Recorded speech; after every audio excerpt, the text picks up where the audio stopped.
So, quick question. What's your favorite horse? Oh, easy. Probably a Mustang. Okay, not what I meant. What? You said horse. I meant horse movies. Oh, yeah, that makes more sense. From iconic steeds to unforgettable stories, our sneak peekers came together to discuss the best horse movies. Let's take a look. Stories from the earlier years of filmmaking are riddled with horses maimed or killed by being forced to jump off cliffs, having to dodge explosives, and tripping over yank wires for the case of spectacle. It wasn't until 1940 that the American Humane Society began advocating for animals on set and advising Hollywood films on proper handling. Still, one of the most famous movies to tote an equestrian body count is 1959's Ben-Hur, an epic film which reports an estimated 100 horses killed.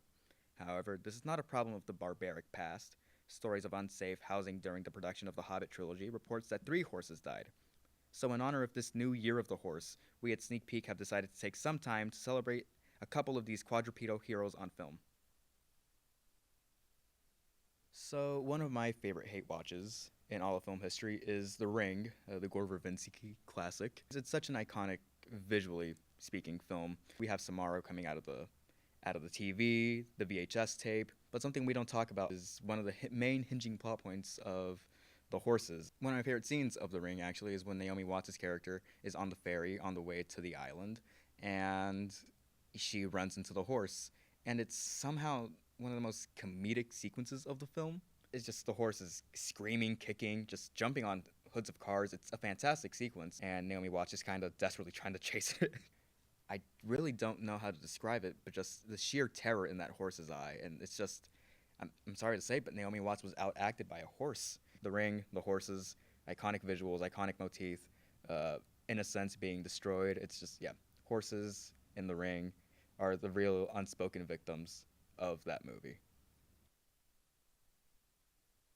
I may not know a lot of things, but I do love horses, and I feel like the best media is all about horses. Now, I have a list here of some of the best horses, in my humble opinion, but it's not very humble when it comes to horses. We got Twilight Sparkle.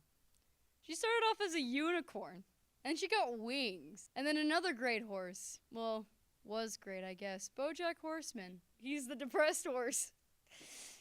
And I resonate with his depression. I feel like he would definitely have an emo Bart Simpson profile picture like I do on Discord. And then we also have Spirit. I feel like Spirit was a lot of people's crush. He's the wild horse that he ends up getting with that paint horse. And then we can talk about Black Beauty. She was loved and then she was attacked by humans because humans are awful and horses don't do anything wrong. And last but not least, Lil Sebastian from Parks and Recreation. He united Pawnee and Eagleton, which was like never done, ever. And I love Lil Sebastian with all my heart and my soul and my spirit. But yeah, Salad is just horrific. I love Salad love it with all my life. It's a formative thing. But one of the most shocking scenes, I think, happens in episode 6, and it's the death of Horace Horsecollar. But there's a sequence where one of Salad finger puppets just lunges at Horace and starts digging into his chest and just starts carving him. And Horace just kind of sits there and stares at Salad Fingers. And it's such a horrific sequence. And yeah, it impacted me viscerally. And I think that's why I'm in front of this camera at this moment. We also have another very tragic horse tale from the show Horseland, where Pepper the horse develops an ED because she's too slow, and her owner passive-aggressively insults her for being too slow. So she stops eating, period. So I don't think I know too many horse movies, but I do know a good horse joke. So the horse, it walks into a bar, and the bartender says, "Hey." The horse says, "Sure." So that's a good joke right there. There's a horse in Brave. There's one in the Lego movie too. Lil Nas X. That's a popular piece of media that nobody talks about anymore. And how good it was. He was riding a horse in that music video. That's all I can think about horses right now. But thank you for your time. And go celebrate the year of the horse. And if you want more horse content, click here.